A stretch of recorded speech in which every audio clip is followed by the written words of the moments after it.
Қайырлы күн достар, бүгін сіздерге үй жағдайында қарапайым сникерс пирогымен таныстырамын. Каналға тіркеліп лайк басуды ұмытпаңыздар.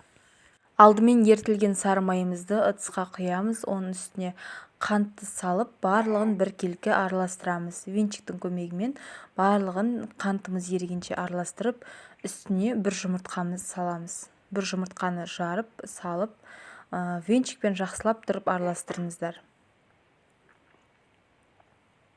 Одан кейін 2 шай қасық какаомызды және 1 шай қасық разрыхлителді салып, венчикпен тағы да жақсылап тұрып, сұйық масса шығатындай етіп араластырамыз.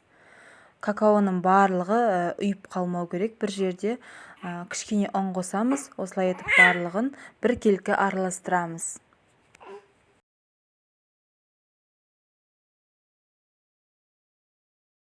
Мінекей осылай етіп сұйық болып шыққаннан кейін барып барлық ұнымызды қосып, венчикпен содан соң қасықпен барлығын араластырамыз.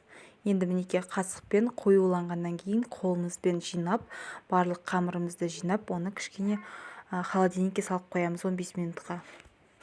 Мінекей осылай етіп жиналғаннан кейін 15 минутқа салып алғандарыңыз жақсы. Содан кейін оқтаудың көмегімен біркелкі теп-тегіс қылып жайғандарыңыз жақсы. Одан кейін формамызға орналастырамыз осыны. Мінекей формамыздың астын кішкене майлап жіберіп, осылай барлығын жайып шығамыз. Жан жақтарын дұрыстап жібереміз қолымыздың көмегімен.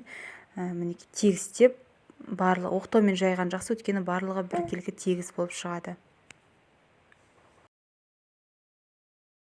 Енді салмасын дайындаймыз. Салмасына арахис пен вареный сгущенканы қосамыз.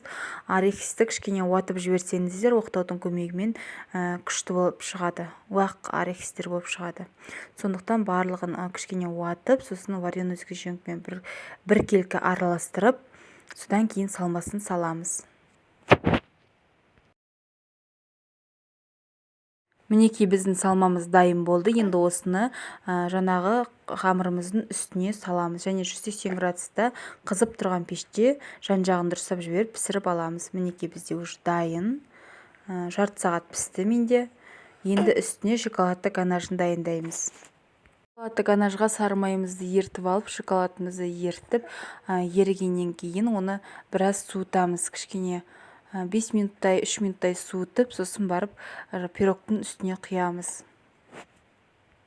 Мінекей біздің дайын болған пирогымыздың үстіне шоколадтың барлығын құйып шығамыз, біркелкі етіп, одан кейін холодильникке кішкене қатырып аламыз.